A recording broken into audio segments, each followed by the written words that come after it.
So we're going to jump right into a brand new series. We just closed out the caterpillar and the butterfly last week, and here we are starting ETHOS.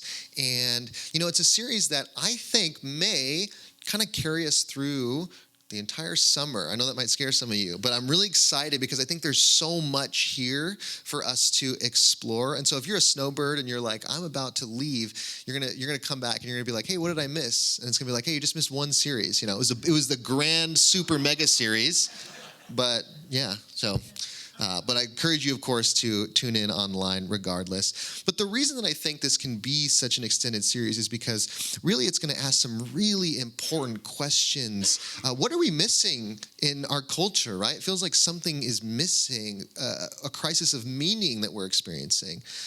We also want to ask questions like, who are we, right? Beneath what we claim to believe, beneath who we claim to be, who are we truly? And as we pursue a spiritual life, how does that become more than words, but how does that become embodied in our actions and how we show up in the world? So ethos, sacred values for a struggling world. And what are values? And what are your values? And what are the values of this community? And what are the dominant values of this world? And perhaps what are the values that this world actually needs? See, we all have an ethos, right? We all have some sort of code that we live by, some sort of value system that determines how we show up in the world, a center of gravity, so to speak. And it's not just people that have some kind of ethos. Like, for example, I believe that our lovely state of Arizona has an ethos, and I think it's actually 4 words. It's a dry heat.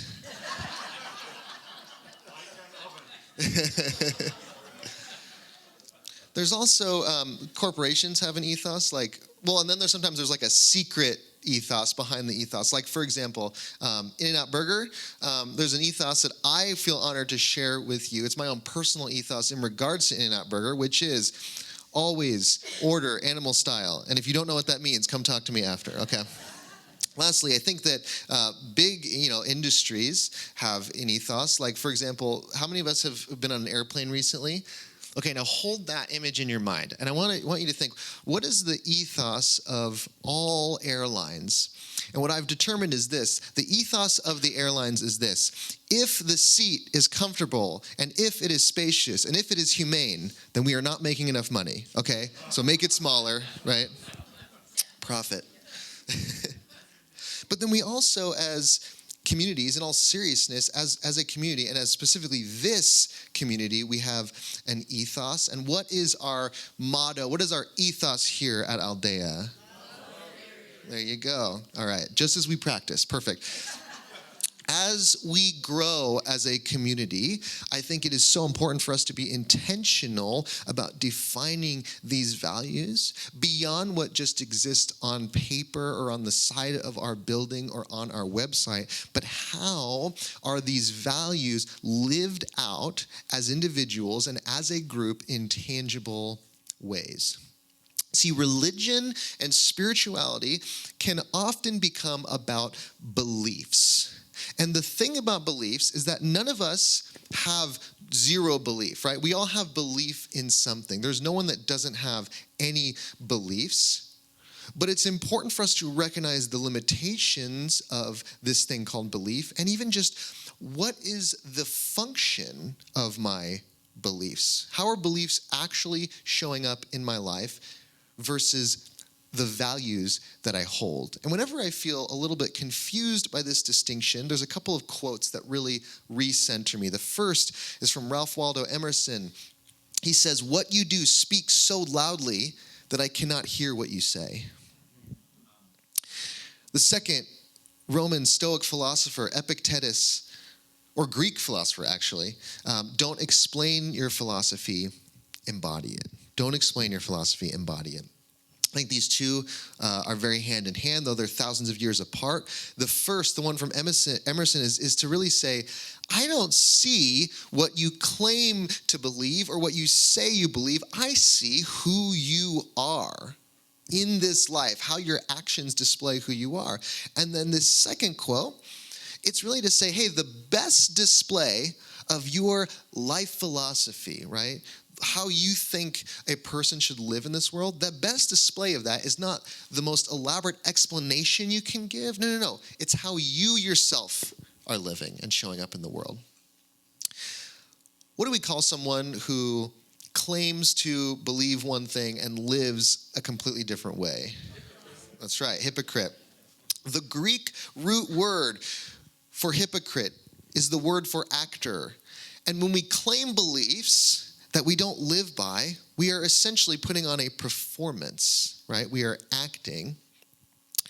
Now, this might be a little controversial, but I have this belief that no one truly lies, right? Because even in our lies, even in our performances, even in our facades, we are showing who we are, right? Even when we're being false, there is an honesty because without any, choice of our own, we are always displaying to the world who we truly are. People will always show you who they are, whether or not they're intending to be truthful. Maya Angelou clarifies it in this way. When someone shows you who they are, believe them for the first time, right? How many of us have felt this with people in our lives or people in the culture, in media? It's like even when they're lying, they're telling some form of a truth. They just don't even realize it. See, sometimes these beliefs that we adopt, these beliefs that we hold, no matter the gap between our beliefs and how we are actually showing up, sometimes these beliefs are here because they are a protection mechanism. They protect us against the truth of what we actually value or the truth of how we actually feel.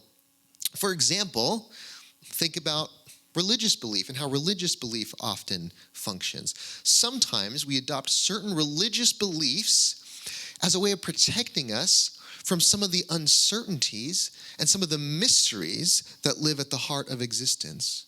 It is difficult for us to grapple with the level of uncertainty and mystery that is baked into reality, and so we adopt certain beliefs that are there to protect us. As Peter Rollins says, we adopt beliefs not because they are true, but because they protect us from anxiety, doubt, and unknowing. So here's the reality, friends.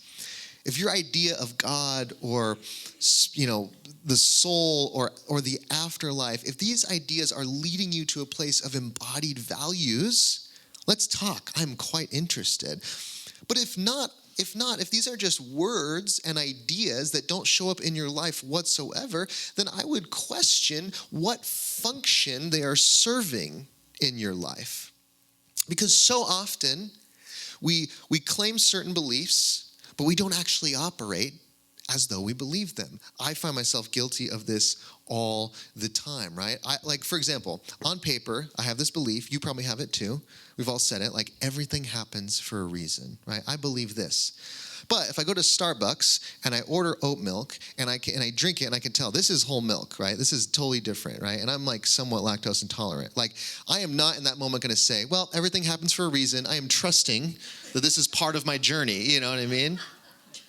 No, I'm going to ask for the way I ordered it, right? Or I might say, I believe in karma. I believe that we live in this, universal system in which we're all receiving the energy that we put out into the world, right?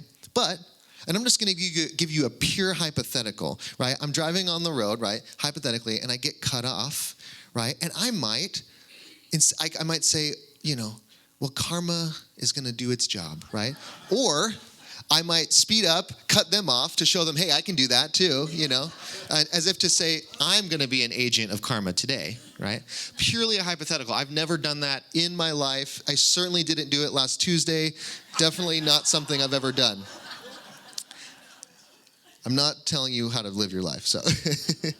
But friends, it's important for us to distinguish between our beliefs and our values, because our beliefs, they exist here, right? They come out of here. If you're listening on the podcast, I point to my head and then I point to my mouth. And sometimes, what we think, what we say, it may affect our value system, right? Our beliefs have the potential to affect our values, but our values are where we put our time, are where we put our energy, are where we put our resources, where our life energies actually go. The things we invest in. The song playing at the in the beginning of this, the intro for the message says, where you invest your love, you invest your life, right? Where are you investing your life? And that is where your values are. And that is where you're placing your value. See, we have this connection between the word values, what are your values, and what is valuable, right? And for us, so often we think about worth, and we think about it in terms of things, right? Items. I'm sure many of you have a collection of something where at some point in your life you said, someday this is going to be worth something. You know what I mean? How many of you have shook your head at that person? You're like, your penny collection is not going to be worth actual money, right? Right? How many of you have met someone where they're like, yeah, I retired and got rich off of selling my baseball cards? It's not a thing. So we think about items in terms of value. Is it value increasing? Is it decreasing? And then sometimes all of that is stripped away and we think about deep emotional value, right? I grew up in Southern California, so I have connection to people whose lives were disrupted by these fires that happened. And the stories that you would hear again and again about these devastating fires recently is that, people who are being evacuated were forced to think about what is most valuable to them. And hopefully the first thing was their family, right? And then after that, maybe the things that were most important were that photograph, right? Or that memory from my mother, my father, etc. And things are reduced to the most essential value in a moment, right? So we think about what's valuable, and then you realize my values are what are most valuable to me and where I'm investing my life's energy, not just my money, right? As we so often invest in things, but where am I investing my life? Where am I investing my time? Where am I investing my well-being, my energy? Where am I investing my resources? And this series is really going to be an opportunity to ask ourselves, do the values I claim actually match where I'm investing myself? And this is a space for us to be honest and to reflect on these things. And if I'm being truthful, the reality is that my values, my claimed values, often don't match how I show up in the world. I would say that I value honesty and transparency, and yet when I pop onto a Zoom meeting and that option to put that filter on that makes me look like a Greek god and it makes my skin glow, I'm choosing that, I claim to care about sustainability and the care for the earth. But if I'm honest, there are moments where I'm holding an item in my hand and I'm standing in front of the recycling bin and I don't know in my heart whether or not this item is actually recyclable. And the truth is, if you're questioning whether or not it's recyclable, it's probably not, And I stand there and sometimes I just am wishfully thinking that it's recyclable and I put it in the recycling bin. And in my back of my mind, there's something saying, well, even if you're wrong, somewhere down the conveyor belt of the recycling industry, someone will put it in the right place. You know what I mean? I don't always live and match up to my values. I value friendship and community and not living in isolation, but as an experience of togetherness with others. And yet we all know that feeling when you make plans with someone and then they call you and cancel, and the deep relief and excitement that you have, right? You're like, now I get to finish that show. We claim certain values and we don't actually always live by them. And so it can be really healthy for us to create and to participate in accountability.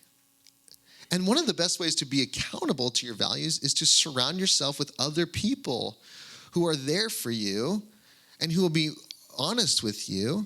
And often this shows up in the form of a spiritual community. It's a place like this where when we gather together under common values, we can hold each other more accountable to what we claim to believe. You can come up after service and tell me what I can and can't recycle. I invite that. And sometimes in the context of a spiritual community, we even experience, huge shifts and movements of accountability.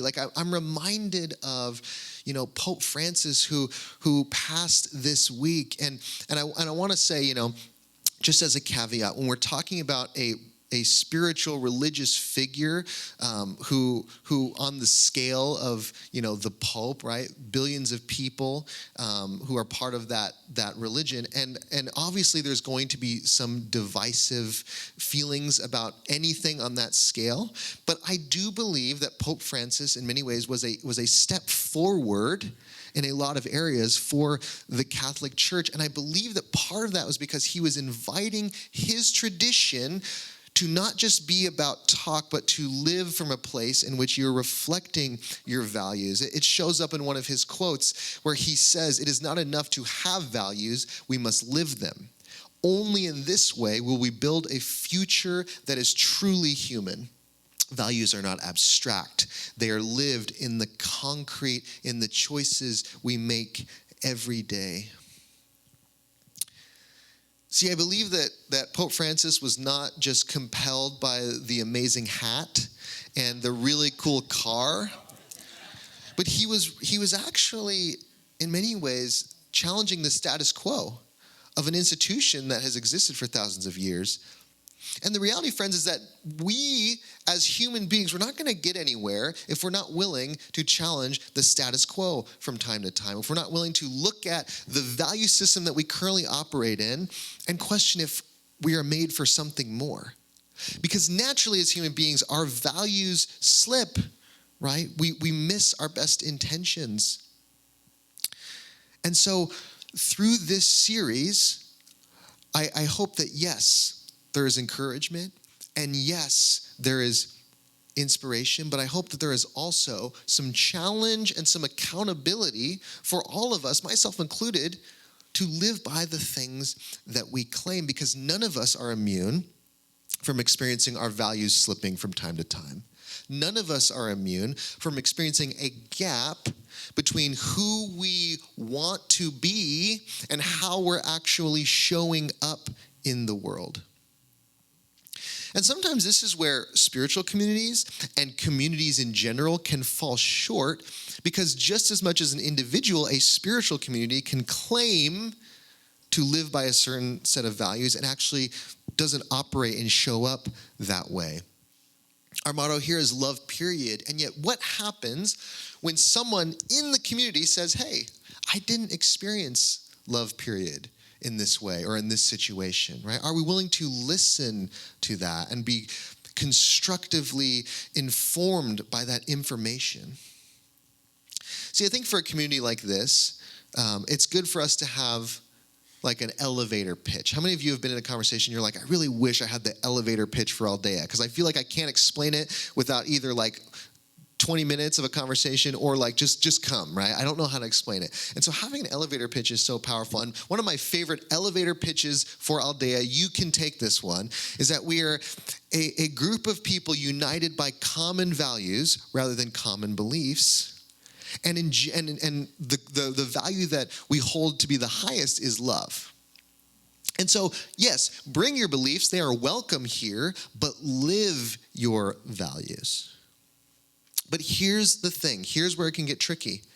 May we not forget that even love, period, can sometimes be a belief rather than a value. And understanding the distinction is key. And this is something that we'll be exploring throughout this series, because you can say, "I believe in love, and I believe that love is the answer, and I believe that all we need is love." And you come here and you're like, "Oh, you need it," what I mean? And you can express that this is what you believe, and then you can turn around and live your life, whether or not you realize it, not actually operating as though love is this highest truth, right? We don't operate from a place of love and trust and surrender and all these things that we claim on a Sunday morning. And so what you might already be feeling is, a conversation about values at this level, it isn't always easy. It's going to leave you feeling challenged. It may leave you with more questions than answers. But friends, I think it is essential for us to actually move into the spiritual path that we want for our lives.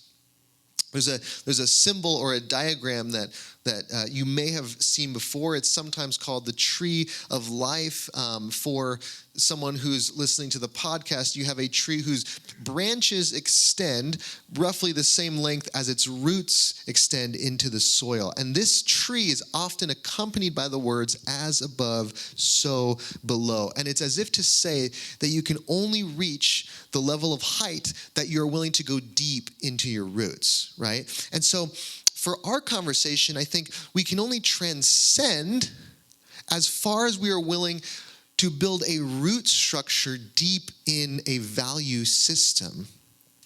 Because what happens to a tree that isn't deeply rooted? The wind blows, see you later, right? Bye, have a nice life. And the same is true for us, right? You may have experienced a spiritual high at some point in your life, but you didn't have the value system to integrate that insight or that knowledge into your life. And so the winds of life blew, right? Things got difficult, and it kind of knocked you off of that mountaintop. And so what I think we need to do is we need to pair the desire to reach into these heights, into the sort of the heavenly realm, so to speak, with a willingness to dig deep and ground ourselves in some deep truths. So I'll give you an example, right? We might talk about things like self-love, right? And that shows up as sort of our branches reaching into the sky.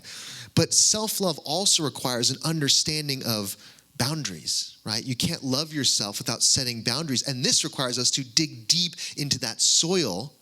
Or for example, we often talk about, transcending the ego lives up here in the branches, right? I want to just transcend the ego.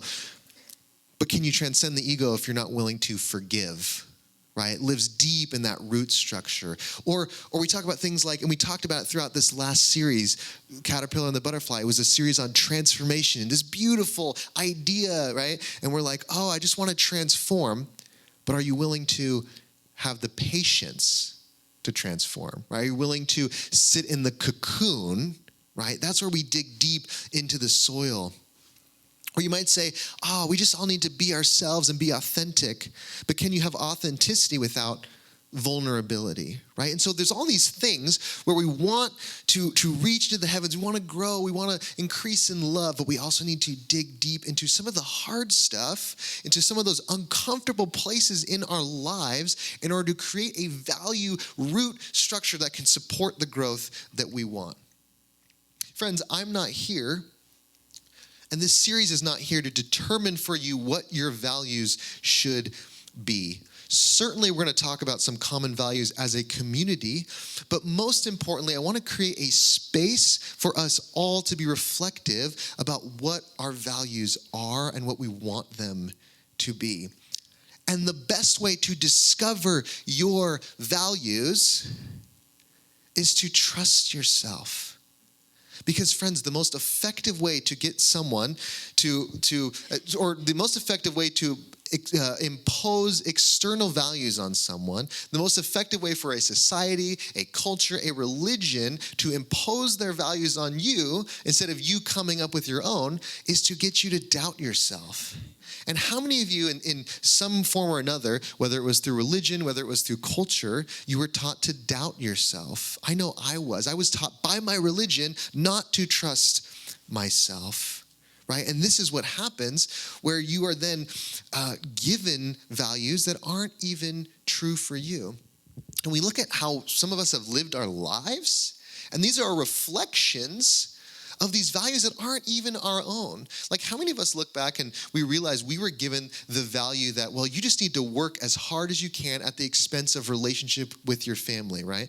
And we lived that way without even realizing this was a value that we didn't even hold. It was externally imposed onto us. Or we were all taught at some point or another that how much money you have or your level of productivity, that is your worth.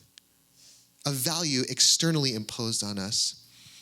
Probably in a more religious context, many of us were told that certainty is the most important value to have when approaching beliefs and ideas, right? Certainty is what we need, right? Instead of being comfortable with not knowing. And we were all taught at one point or another, probably in school, we were taught to trust our head over our heart. These are all just examples of ways in which we were first caused to doubt ourselves, and then we were handed values that aren't even our own. You might be out here and you might be thinking, well, how is it that I would find my own values? I've spent a whole life living with other people's values.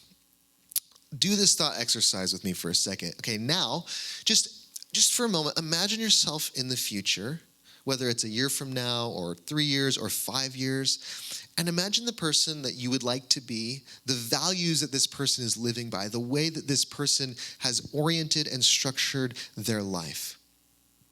And then come back to now and start to think about what practices can you do right now that lead you to that person? What values can you start to embody? Where can you invest your time, your energy, and resources so that you start to move and lock in with that person you can imagine? Because when we lack this greater vision of who we want to be, where we want to go, the kind of world we want to live in, it creates a vacancy. And that vacancy is always exploited by people who would rather you have other values. And so what do we end up with often? We end up with half values, distorted values. See, everyone in the world believes that they have values of some kind because everyone is investing their time and energy somewhere. So everyone has an ethos, right? But even the people who are profiting from stripping the earth of its resources, right? They still believe that they're operating off of some kind of value system. Those who are contributing to this widening gap between the rich and the poor, they still believe that they are doing something out of a place of their own values. But as we can recognize, these are a shell of values, or these might even be thought of as anti-value. Rabbi Mark Gaffney talks about this concept. He says, anti-value arises. There you go. Let's find it. We got it. Anti-value arises when trauma, shame, or shadow obscure the unique radiance of being. What we call evil is not the opposite of good, but the distortion of value.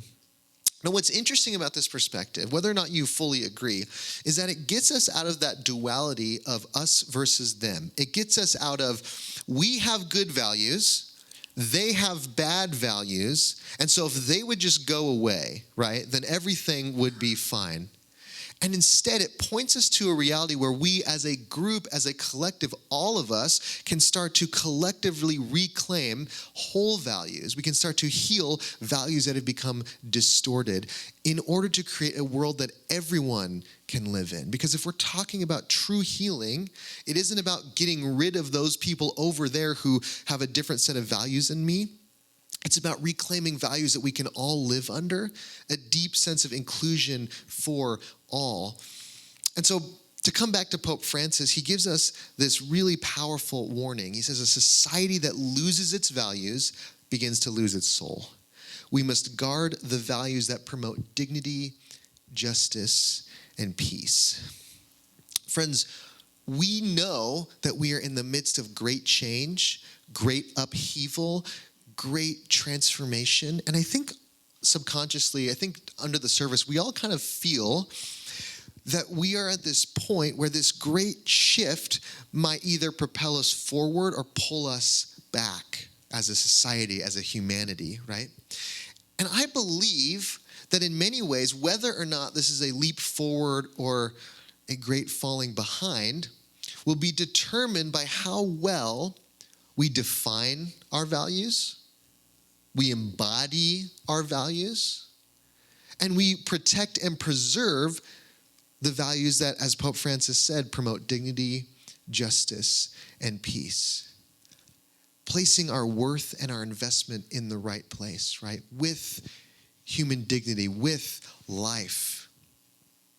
And so, friends, as we go throughout this series, this is my hope for us and my encouragement. May we be a people that don't simply explain our values or our philosophy, but embody it.